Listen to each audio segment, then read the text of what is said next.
Good evening, and welcome to tonight's program. We are excited to have you with us this evening. So I want to give you a couple instructions before we get started tonight.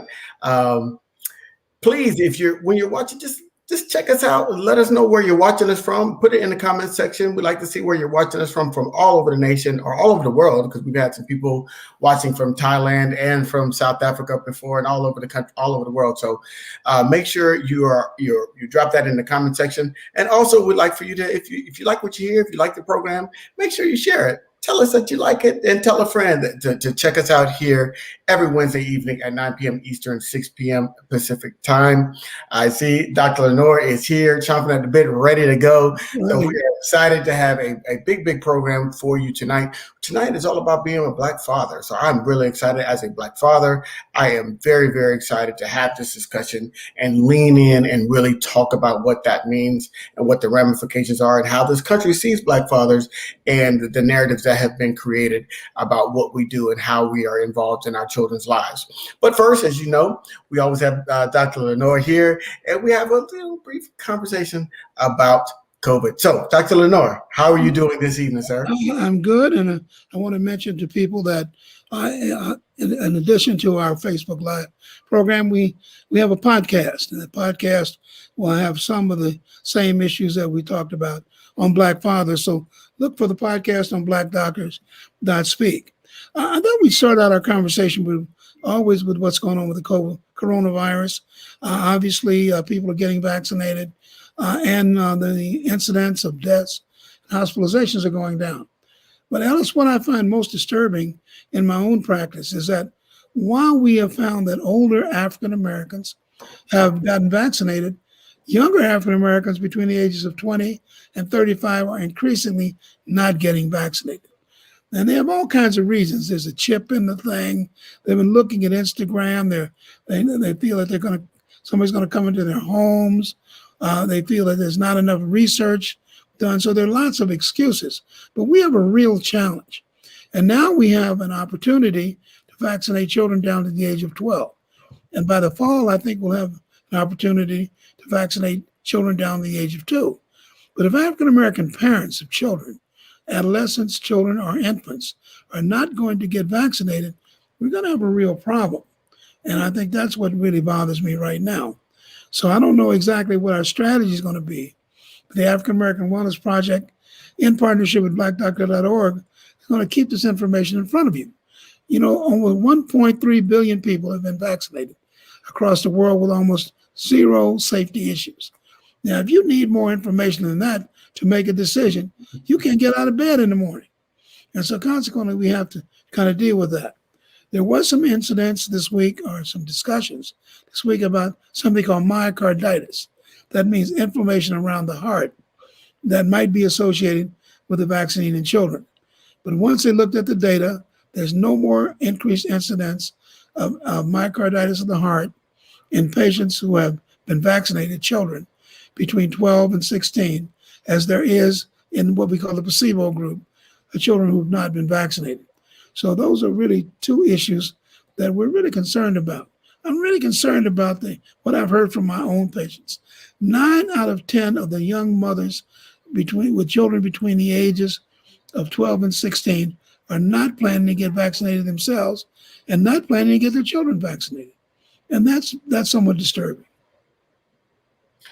Yeah, I think it's still, I'm always going to go back to two things. One, the water has been muddied significantly at the beginning, right? And so how something is introduced to you is really how you're going to perceive it. And so because of the previous administration's kind of the way they approached the whole virus itself, trying to downplay it, and then the way they tried to overstep the medical professionals, infectious disease professionals, and just and inject more feeling than fact. That's what we're seeing now play out now. Even today, as we're getting more facts out there, people are still interjecting their feelings. The second thing I would say is that I think that people seek affirmation over information.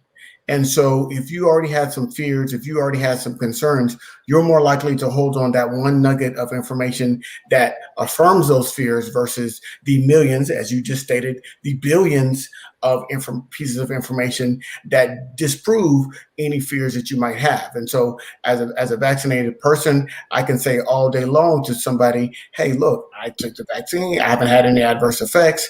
I went in and I feel a lot more comfortable. But if they find that one website or that one video that says there's some concerns or there's magnetic, I saw one video where the guy was putting a magnet on his arm, a piece of plate on his arm and all this other stuff. And they'll share that because that affirms their fears. And so we've got to make sure that I think we have to speak the language, and I think we also have to understand that people need to look to their friends and neighbors and see how they're getting vaccinated and they're not having adverse effects, and use that as evidence versus even what the government's saying. Look at your friends and family that are getting vaccinated and let them tell you. Now we have a chance to give the Black perspective on one of the controversies involved in the virus. Now, the controversy is, where did the virus start? Did it start in bats and things in the marketplace, or did it start as a escaped virus from the incident in Wuhan? Now, it seems to me, from the Black perspective, nobody's asked for this perspective. It seems to me that it's awful coincidental that the virus would start three doors down from the Institute. And so my feeling is that there needs to be a lot more investigation. Always when they talk about these viruses, they make native people look like savages because they eat bats and other things, monkeys, and some with the SARS virus and the Ebola virus. But I mean, when you have a virus that starts down the street from your house, you know what I mean? It seems to me that the first place you look for a problem with the virus is at the house 3 doors down. And so I don't think that has been actually played out. I think from my perspective, it seems to me more likely that this virus was escaped from the Viral Institute. And that's since nobody else is taking control of this philosophy. I don't know. What do you feel, Mr. Dean? I think, if I'm being completely transparent, my first thought when the virus was, when we started learning about the virus, that was my first thought. It was like, the best way to take out a foreign entity is through attacks on their populace, right? So a virus like that. So I had my own conspiracy theories.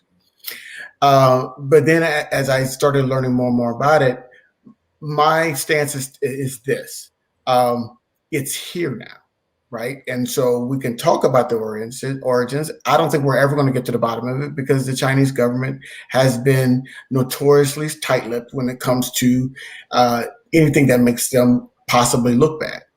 And so I don't think that they're ever going to give the full data and information. So if we spend our time focusing on trying to get that data, we're spending less time and mental energy on really fighting the virus that's out there, that's here, that's amongst the world right now. It's all over the world. And so, yes, I do have some concerns. Yes, I do have some theories about, the virus origin. However, I'm not going to spend my time and energy worrying about that because right now it's there, and my energy is going to be spent on protecting my family, protecting my community, and protecting my country. And so that's where my energy is focused. Well, that's a noble point of view. My feeling is that there's certain instinctive things that I think African Americans have. We're very pragmatic people. The virus starts down the street from your institute, and you're dealing with the virus. It just seems to me the problem. Here's the perspective I have. If in fact this virus can escape and do this much damage around the world, we need to start to have a more global response to these viruses and to the kind of research that people are doing. It just doesn't spill over into the virus. It also spills over into genetic mapping and genetic engineering. So there are lots of things that we should talk about in the future, but you have it your way, I have it mine. I think there's definitely some implications later on. I think there's definitely some implications that we have to look at, and there has to be more transparency from across the board, and it's got to be a multinational transparency when it comes to these situations. But But these people been eating these bets for years, and they never had a virus like this. So consequently, that's the last thing. I don't think it requires any more discussion. But I do think that it does warrant some surveillance on what the science says and what people are saying. And finally, ultimately, I think, as I've heard one scientist say, we will really know. So let's move into the more important part of our discussion. Let's talk about fatherhood with Dr. Maceo Payne. Do you want to introduce Dr. Payne, Mr. Dean? Oh, you got it. You got it. All right. Mr. Payne is the Executive Director of Community and Youth Outreach, Reducing Gun Violence through Transformation Mentoring. Dr. Payne has taught in an MSW program at Cal State East Bay for the past 10 years, and also a partner in the California Children's Trust, an effort aimed at increasing mental health access for California's children.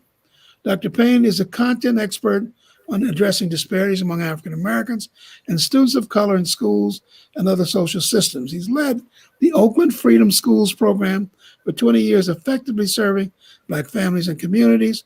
He has 25 years of experience as a skilled trainer and facilitator, and as a social worker with clinical experience. Mr. Maceo has over 10 years of experience training clinicians on how to provide mental health and behavioral health to support the individuals and groups. A graduate of UC Berkeley, Maceo also holds an MSW from Cal State University East Bay and a doctorate in educational leadership from San Francisco State University. He lives in Oakland with his 2 teenage sons. Mr. Maceo, Mr. Payne, welcome to our program. Thank you. Thank you for having me. Dr. Payne. Thank you for having me, Doc. Forgive me if I didn't put that doctor in there. Dr. Payne, welcome to our program. Thank you. I want to ask you the obvious question. What makes you an expert, not an expert, but certainly a more informed educator on Black fatherhood? So being a father actually is what led me to advanced degrees and learning the clinical side of social emotional learning and development for children. But being a Black man myself and being a father and having the lived experience of experiencing fatherhood through my father, and then through practicing being a father, you quickly learn the challenges of fatherhood are at each stage of childhood. And so I took it upon myself to learn about how to improve certain areas, but I would basically say that I'm still learning, and that the more you focus on the broad expectations of fatherhood these days, you actually are able to realize that it's an unreal set of expectations. And so what we have to do is do the best that we can from where we are, and focus on what we know best, which is the learning process and trying to get better each day. In your experience as a Black father, as someone who talks to other people about fatherhood, what do you think the elements of a good father are? So the traditional roles of fatherhood are still there, right? So being a provider, protector, that is still the expectation. And these days, gender roles have a lot of the gender roles have been flattened. And so fathers also are more and more being emotionally available, not just paying bills and being physically in the same house, but being there when they're ready to have conversations and talk about different things. So it really has been something that there is an expanded role, especially with moms being in the workplace and out in the world as well, and needing space and time to be develop themselves in different ways as well. The role of parenting itself has kind of placed on the mom the role of both the father and the mother, and sometimes also on the father as taking on the role of the traditional roles of both the mother and the father. You know, my experience, of course, is like so many old school OGs, as they say. My dad, he talked to us occasionally, but there was no sitting on the lap sharing, my feelings with my father. He came home, he had, a glass of vodka. And, he tried to get home late so he wouldn't have to eat with us, and there was never really any discussion about either what I was doing, where I was going, limit setting. None of that happened. He was, my mother was obviously, like so many parents, she kind of ran things day to day, but he stepped in whenever there was an issue. And there was really no dialogue between my father and I. And, at some point I didn't care. So what is the difference now between parenting then and parenting now? Right. So back then, that wasn't an expectation for your father to sit and instruct you on all the different ways of the world. Maybe he told you, hey, you stay out, stay out of the way of these young folks that are acting up. Maybe told you to go to college or, be respectful. That was about it. These days, society is way more complex. Parents are expected to be on top of their children's activities. We have screens. The children have access to information, images, stories, news, everything. I remember growing up, I never knew what happened to Richard Pryor because I was a little kid. Nobody would tell me, right? And so now the kids know everything. And so as parents, it really is upon us to have these conversations to find out where our kids are at. It has gotten increasingly important to be able to get into the mind and the life of the child, whereas in previous generations, that wasn't as necessary. You're bringing up an interesting point, and I said, but just like back then, like with my parents and my grandparents, when the child is born, they don't come with an instruction manual. Right. And today, they still don't come with an instruction manual, but we've got more challenges as a parent to deal with. So are there some ways or some areas or some resources that parents particularly Black fathers, can reach out to, can lean into, to be able to be better equipped to deal not only with parenting properly and differently, versus also, to parent properly, but also to be able to meet the challenges that they're facing today?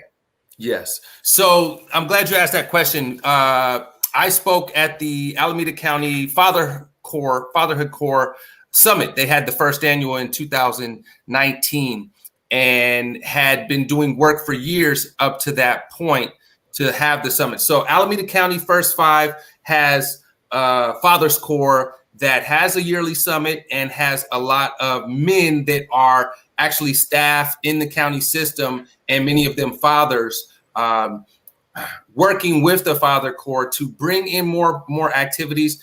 There's books written by Black fathers. There is other scholars who also have written about fatherhood. And so I put some of the links in the chat.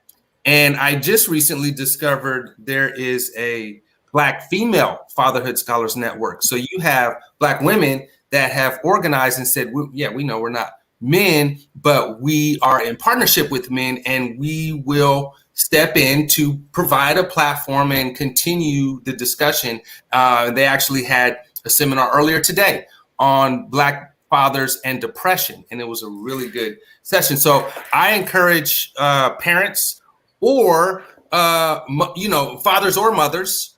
We also want to recognize there are father figures in people's lives. We have gender is a lot more fluid and is not as straightforward as we believed it to be in previous generations. And so we have resources that can also speak to same-sex households or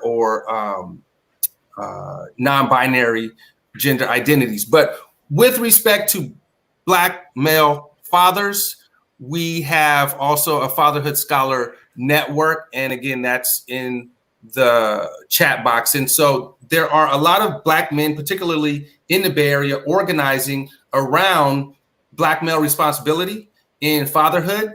And it really is something that can be open for everyone to contribute and be a part of. It's not just for Black men. So I was happy to see the Scholar Network being organized by women. And so the resources are out there and we have to look for them. But we also have to look to create our own, like this show and many others, as well as the Scholar Network. And I think there's just tons of opportunities to create spaces to continue to have these conversations. Dr. J.O. Payne is our guest. He's Executive Director of Community Youth Outreach. He is talking about Black fatherhood. Let's kind of get into the nitty gritty. That's another old school expression you probably haven't heard much. But when should Black fathers start to get involved, and what are the important issues that Black fathers need to share with their children? So it's really important these days for folks to have emotional intelligence as men, and we need to be able to communicate emotions and have emotional communication. There are some studies that correlate, right, the violence and danger that men experience, partly because of the lack of emotional range being developed or being expected of men. And so we know as parents, right, that your child, your boy or girl child will mimic different aspects of both parents. And so as a father, we have to mimic and demonstrate communicating our emotions. So the difference, Dr. Lenore, maybe from your upbringing where, a kid messed up and it was like, what's wrong with you? Why can't you listen? If I have to tell you this one more time, right? It's a directive. Nowadays, it's emotional communication. You'd still be upset. They didn't do what they're supposed to do. It's more like, wow, that was disappointing. I had asked you to do this, but you didn't take the time to do it. So what can we do to fix this? Because I don't want to have to keep repeating myself, right? Speaking, actually talking through, right? As the parent, wow, this is what I wanted. And now I'm kind of frustrated. Now I kind of feel like I want, right? And just literally talking out loud how you feel in relation to your child gives the child an opportunity to learn how to do the thing, as opposed to basically cowering and hiding when they don't have their stuff together. Well, what evidence do you have that your system works better than the system that my parents had? Yes. I'm looking around, people killing each other. I'm looking around the increase in crime, decreasing academic performance. I mean, I'm trying to understand, what evidence do you have that that makes a bigger difference than my father just saying, look, boy, if you don't do this, you know what's going to happen. I mean, I'm trying to understand how that, where the evidence is that makes a bigger difference than what my parents did. That's a great question. And what I can tell you, doctor, is I have more evidence that the other method absolutely doesn't work. Okay. So instead of giving you proof that this, right, social emotional approach, softer approach actually works, my experience has been that, if you have to beat a child, if you have to yell at a child, then you lost. You basically lost, because what you're doing is putting out an expectation without demonstrating what you're asking the child to do. Now, in the previous generations, we could do that. Do as I say, not as I do. And in today, the children have the vocabulary, they have the intelligence. And as adults, we now need to rise above those limiting emotions that we experience ourselves. And so the proof, Dr. Lenore, has been in my ability to continue to see the growth and development in my children. So when they're able to have emotional conversations and talk about how they feel, as well as continue to engage in the conversation, and not just in my children, but in the Freedom School program, we also follow a lot of social emotional principles around how do we engage these children with love and respect. And after seeing that program for 20 years, the personal evidence that I can say of that approach is in the dozens of young adults now across the country that I could point to and say, we worked with that person and now they're doing great things. They're my colleagues. I have colleagues now that are also executive directors of child serving organizations, and they were young people in programs that I worked at. So I got a lot of examples. I'm not going to show you any research, but we're not going to challenge that notion right now. Come on. An example of two people. I mean, the children that you've raised, the children you've been looking at across the nation. We talk about hundreds, yeah. The number of uneducated Black children, the number of Black children in prison, and who have other issues.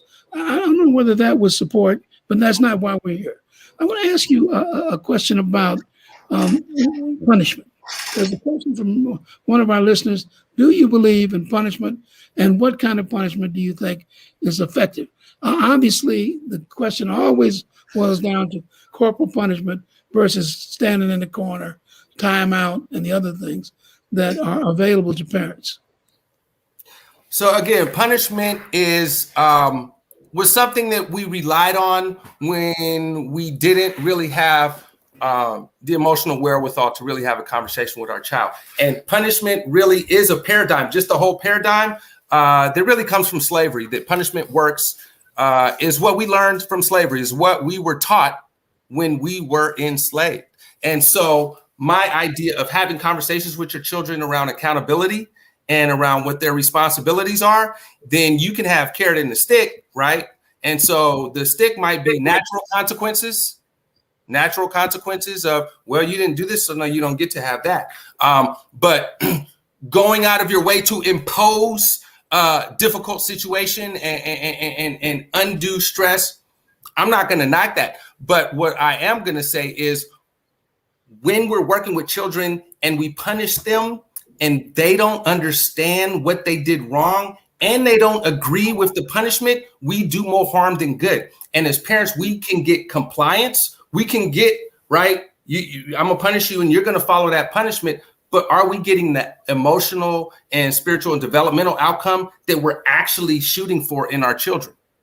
And we have literally no evidence that beating our children works. Again, just like my example, the only example you have that beating works is, well, it got me off the hook when I needed to do what I had to do, right? Well, no, I have other discussions about that, but I think there are still more important topics. In today's environment, we're always being challenged by the issue of racism, police violence. What do you talk? How do you talk to your children about racism? How do you talk to your children about the police? So from the time my children could walk and fashion their hand and a stick in the form of a gun, we started having conversations with them about race and about police brutality in America. It's not a single conversation.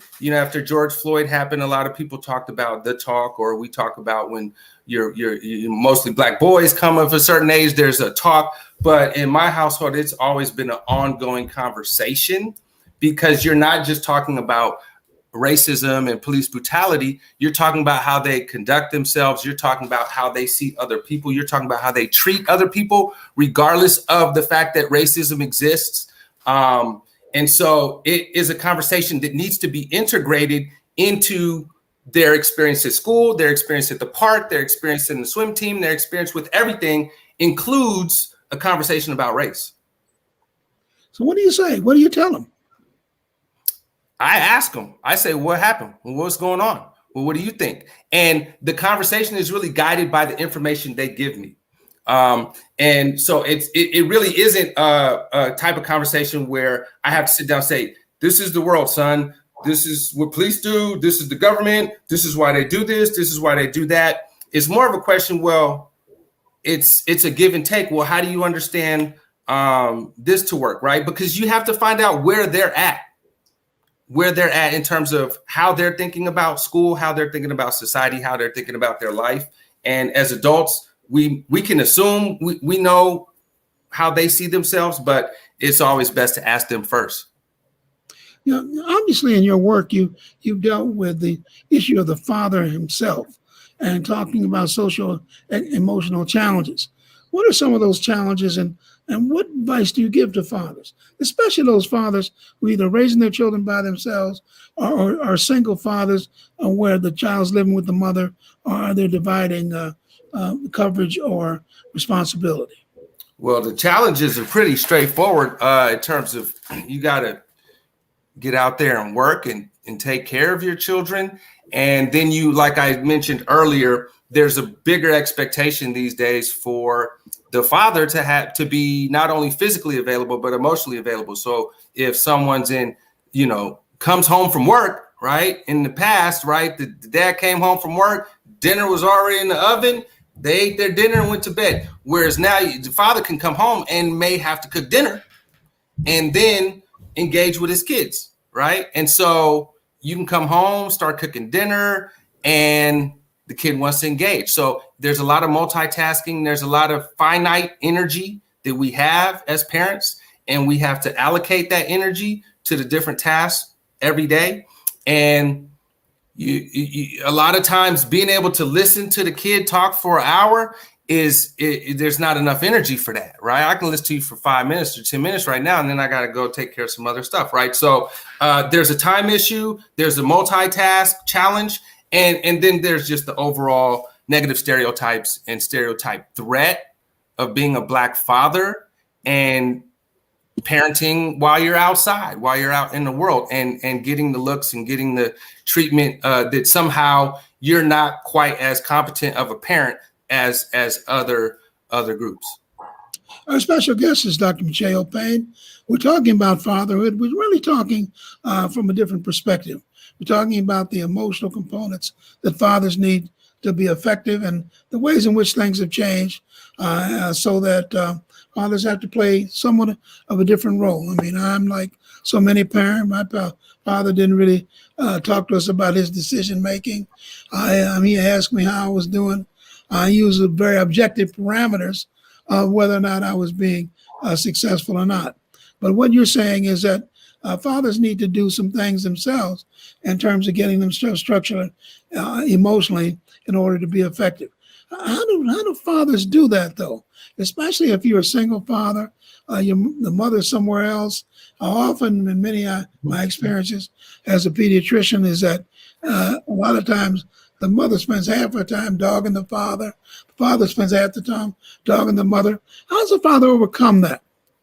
So that's an excellent question. As fathers, right, as men, we learn anger more than we learn vulnerability, right? And so as a father, you really got to learn vulnerability with your children.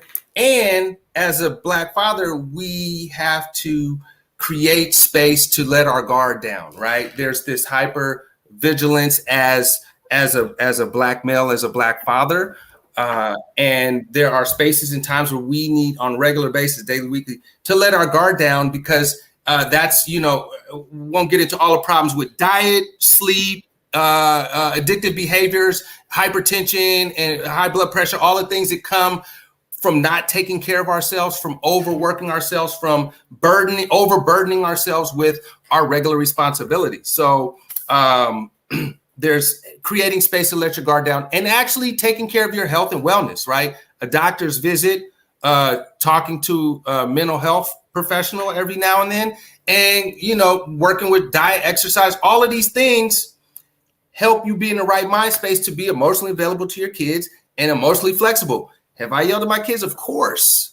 Have I went back and thought about it 10 minutes later and apologized, say, this is why I was really upset? I do that too, right? So the difference is it's not that we're not going to make mistakes as Black fathers. It's not that we're never going to yell at our kids. We're never going to get upset, frustrated, say something that's really not the most uplifting thing to our children. The important piece is to be aware in that moment of what's going on for you. And then if I can explain what was going on, apologize, and still reinforce the expectation, then they've learned to do the same. Well, I got a quick question.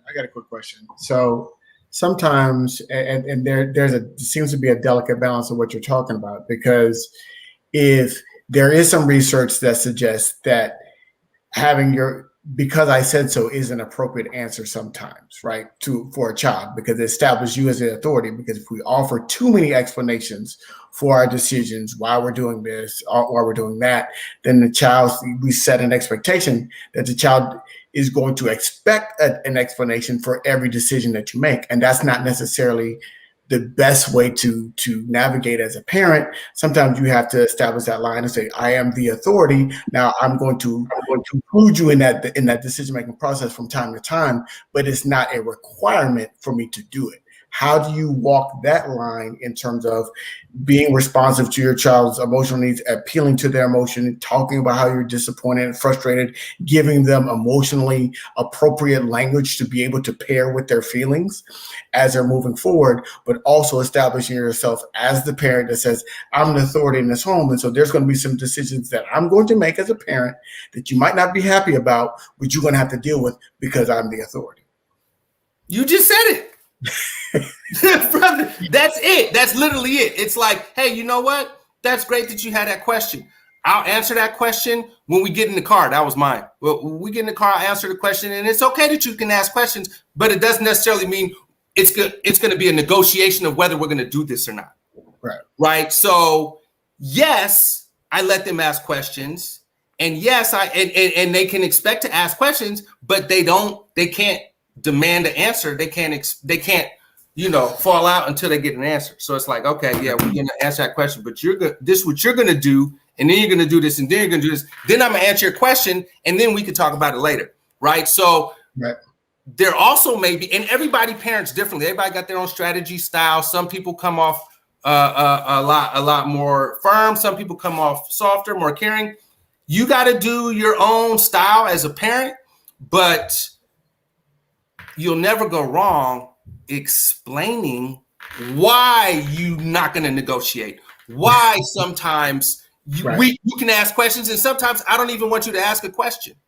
I want you to hold that question until later, right? Unless it's a safety issue. And so these are all things that allow us to still parent in the style that we feel most comfortable. We're not doing away with all those values. We're just making some adjustments in terms of recognizing and acknowledging when we were growing up, we know a lot more than what our parents allowed us to discuss with them or what they led us to believe they thought we knew, but we knew it, didn't we? Yeah, Bruce got a couple of really good questions. Good question about would the style be, would your parenting style change if you're raising girls? And I think that's an interesting question, and I'm gonna give you my response, and then Dr. Chip. As a father of 4 girls, I'm gonna give you my response. And you can give your response. So I will say this: the answer for me is yes, and the reason why is this, because I have both a daughter and a son. For my daughter, I was trying to model the type of man that she was looking at. Marrying somebody, I'm trying to model the type of man that she would want to be with long-term in her life. So I'm trying to show that in my relationship with my wife, and I'm trying to have that type of relationship with her. With my son, I'm trying to show him how to be a man in this world. And that is a little bit different. He's seeing how to treat a woman through me and how I treat my wife. But I also have different responsibilities in terms of him, because I know that the challenges of being a Black man is different. Not saying it's better or worse, just different than being a Black woman. And so there, I see as the father that my role with my children and their different genders is different. What are your thoughts? What are my thoughts? Well, I think when and not to get into the word, right? The parenting style to me would be, I investigate, then I have a conversation, then I make a decision, then I reinforce that decision. That'd be the parenting style. The how you actually parent each child, if you would parent your children differently because of their gender, well, I think there's some obvious yeses in terms of you're addressing, a boy about the ways of him being a male, identified as a male, and vice versa. But in terms of the emotional role, I don't, and we got Dr. Only Knows Girls, we got Dr. Only Knows Boys, and then you in the middle, you got both, right? and so you know, my opinion on, I'm not going to instruct. I don't think parenting is something, there's a right way and there's a wrong way to do parenting, right? You know, it really is legitimately, you got to find what works for you. And as far as, I think the important thing I want to say about what we both should do with boys and girls, no matter what, is as fathers, we need to model emotional flexibility, right? Because again, emotional intelligence is something that in my organization, Community Youth Outreach, is what my participants talk about in terms of staying alive and not getting into conflict and all of those issues that we know come with raising children, co-parenting. So, I have a lot to say about this because I was a single father of 4 girls for 5 years, and my philosophy was somewhat different. You know, I wanted my girls to grow up to be strong individuals. I didn't raise them to model or to make selections based upon what I thought would make good male role models. I wanted my girls to be well-educated, hardworking, and tough enough to deal with some of the realities of the world. I didn't put my hands on my girls unless, of course, to defend myself on occasions. But I didn't try to model with them and to put in front of them role models of women who were strong and independent in terms of decision making. So I didn't really think that I would have raised a son really any differently. I think that girls girls have to, and in my estimation, and this may be a sexist statement, that women have faced much tougher challenges in life than men do. And I think they have to have the skill sets to do that. And so I looked at raising them as a role model for the characters that they needed to be strong and effective individuals. And I don't think I raised them any differently. I was concerned differently. Now, that's true. I was worried about what they would do here and there.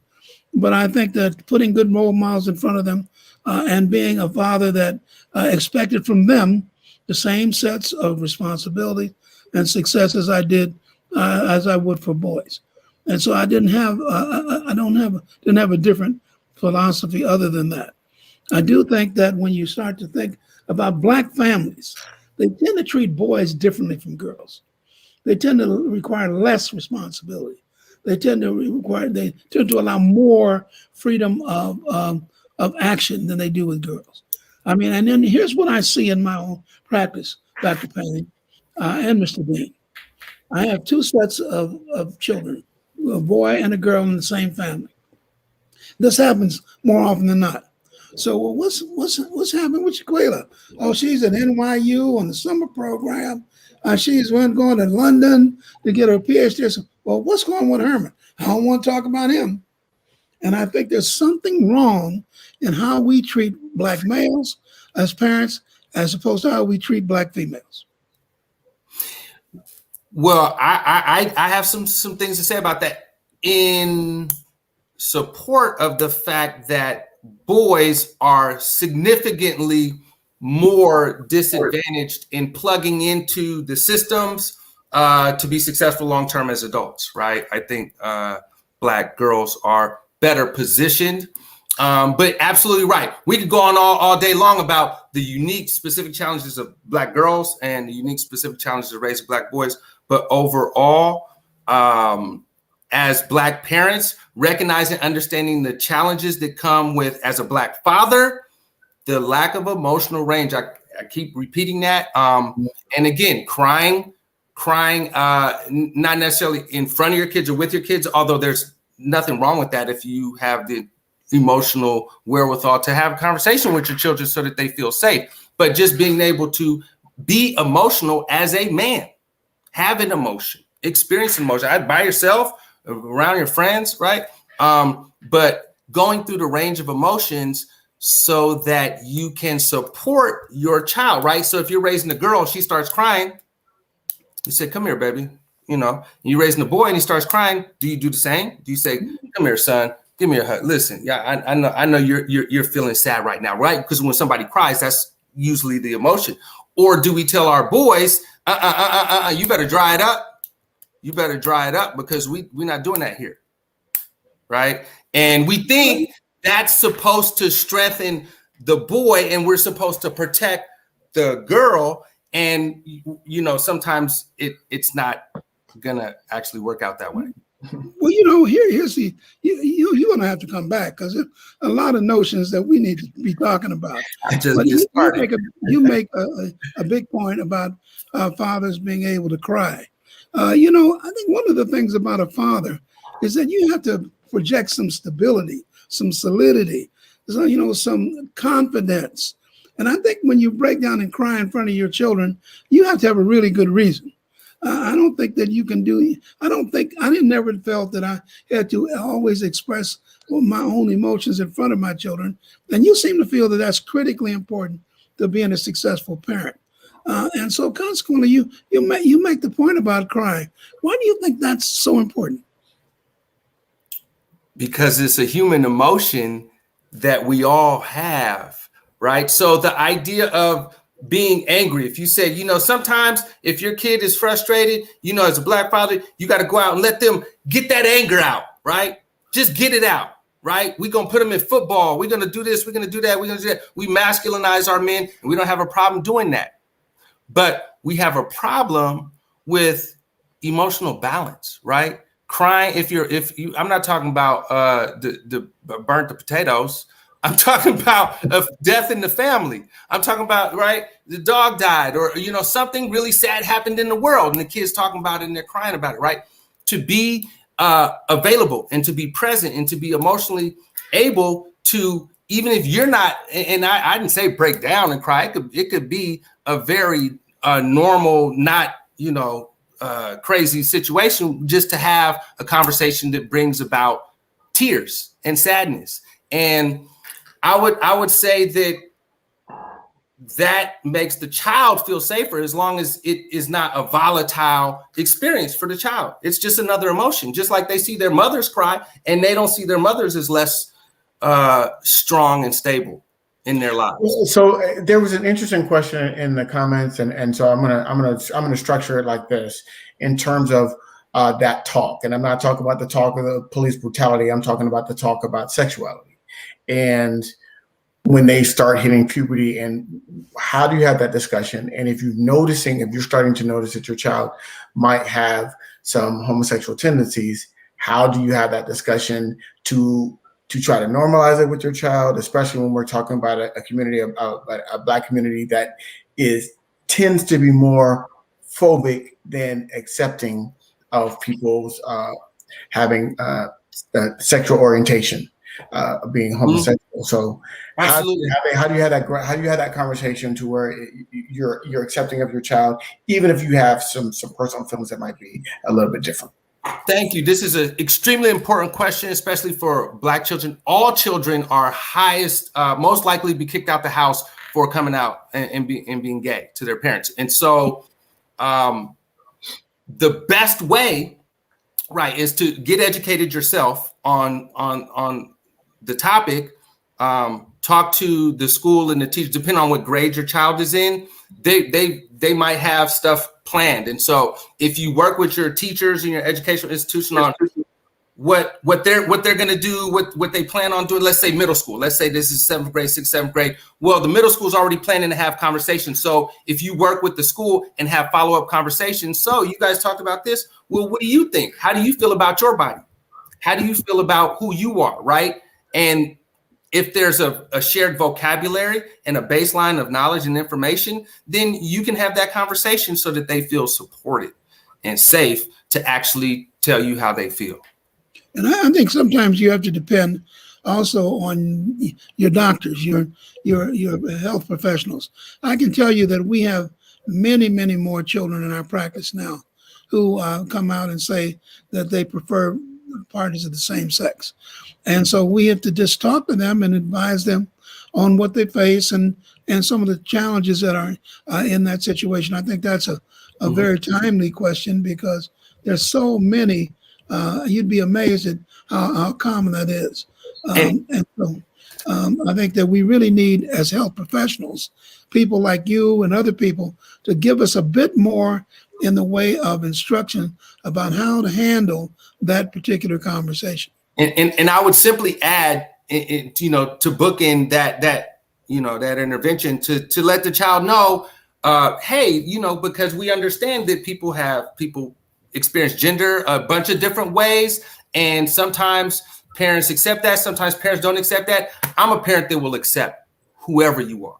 And if you say that first, and I love you, I'm always gonna love you, but let's have a conversation about your identity, about the things you're learning in school, and about the things that you're experiencing as you grow and develop. So always establishing that you love them and you're going to accept them, because that could be a big fear if they are feeling different than the quote unquote binary. I think as we're coming close to the end of our time, so I want to get some other concepts out there so we can really explore this conversation further. I think one of the challenges as a Black parent is there's an acceleration, and there's been studies that have done this in terms of how society views Black children as being older, perceived as being older than their chronological age. And so we have Black girls being perceived as being older and treating as such, Black boys, particularly, especially in the judicial system, being perceived and being treated as being older.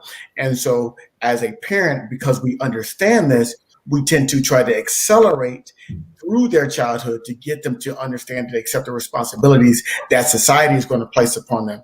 And then that could stunt their emotional development, because we're not allowing children to be children, because we're trying to parentify them too early to meet society's standards of Black children. How do we overcome that? How do we protect our children from the societal standards and let them be children and develop through their course of life naturally?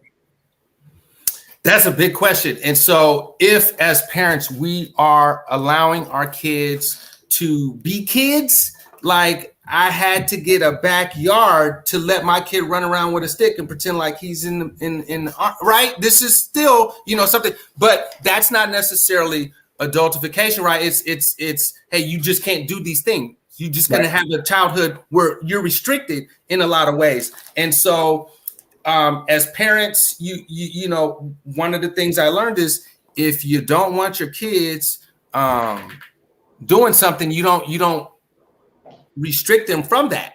So if they want to play with guns and you say you'll never have a gun in this house, well, that's the one thing they're gonna get as soon as they get a chance, right? Or you steal them the Nerf gun and you give them this. So there needs to be a way we let kids be kids. There needs to be a way that we and as the adults working with the institutions, we try to not make it so dangerous when our kids make a mistake, because all kids make mistakes, right? And they don't have to pay for it with their life. And so the parentification of children is when they have to parent themselves, right? And so that's also part of it is poverty. And you know, I'm at work, I can't be at 3 places at one time. And so parents have historically and traditionally had to make sacrifices, and thus the kids were sacrificed with supervision or what have you. And so it's very difficult, but it really is about leaning into the child, no matter what age they are, and allowing what's appropriate for that age to happen. Yeah. But as Black parents, we have to do more to create the environment for them to be safe, to have that type of expression. Yeah, I remember trying to overly, police my son's behavior when we're out in public, so I wouldn't let him run around and jump like boys like to do and grab things and explore as much, because I was more concerned about how others would perceive him. And so I was like, you got to be in line, stay here with me, walk in line, stop jumping around, stop acting fool, whatever. And my wife would get on me and she'd just be like, let him be a child, let him go and play and explore, and I'm like, I'm more concerned about the society and how, as he continues to mature and get older, that how society looks at him. So you're right. We do have to be better about that as fathers and as parents. And the first thing I did as a father, as a Black father, was I exposed my children to as many other Black men as possible. Right. So that it's not just, oh, they have a father. Oh, I'm a father. No, it's going to be normal for them. I know dozens and dozens of dynamite fathers. right? My cousin, I know nothing but great fathers. And so it's something that you can also surround your children with, not just fathers, but I mentioned father figures, right? Other uncles, big cousins, big brothers, big sisters, right? If we have a situation where the mom's not there, there's mother figures. So we bring in parental figures to supplement. So that's another strategy when we're trying to keep our kids safe and we don't want them out there being exposed. Yeah, we're coming to the end of our conversation. We have to have you back because there are a number of issues we really didn't get into in any depth. But I have one question that we're going to start our next conversation with. I always tell parents take too much responsibility when children, too much credit when children do well, and too much responsibility when they go bad. Yes. And I think that that's something that many parents need to have, and we should have that discussion. But we really want to thank you for joining us. I think that you do bring to it another element that that as parents, we need to probably share more of ourselves with our children. I think those of us who kind of grew up in the 60s, I'm sorry, I'm 60s. Well, yeah, let's just say 60s, let's leave it there. For those of us who grew up in a different era, had a different style of parenting. And I think that many of us who have kind of come through the process would probably not be willing to change too much of it. But I do think that your perspective is good for fathers to hear, that they can share, that give them permission to share themselves more with their children. So thank you very much, Dr. Payne. Thank you, Michael. Thank you, Ellis. I enjoyed it, and I'll see you. Mr. Dean for keeping everything together. Mignon Lenore for producing our program. But most of all, I'd like to thank those of you who have joined us. We hope that you join us every week. Remember, health is your biggest asset, so protect it.